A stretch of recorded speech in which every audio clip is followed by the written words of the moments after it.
ni daulatun shi'iyya zindiqiyya, ni dola ya kishia ya kizandiki, haina nia hata moja ya kunusuru Uislamu.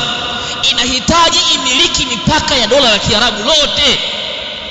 Hijazi yote inataka iwe chini ya mshia, na wakati huo Muisraeli na yeye pia anahitaji kumiliki minal Furati ila Nin, kuanzia mto wa Furati huko Iraq Sham juu mpaka katika nchi ya Misri. Anataka mipaka yote iwe chini, liwe dola moja linaloitwa Israeli.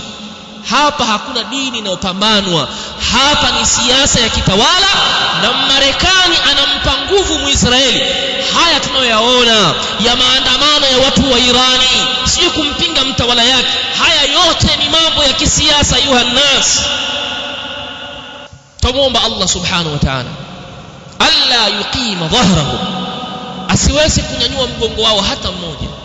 Wa ayunajina min fitnatihi, na atuokoe kutokamana na fitna zao, na awaachi watu hao wakisalitiana wao kwa wao, waendelee katika mapambano baina wao kwa wao, na atuache sisi tukiwa salimin.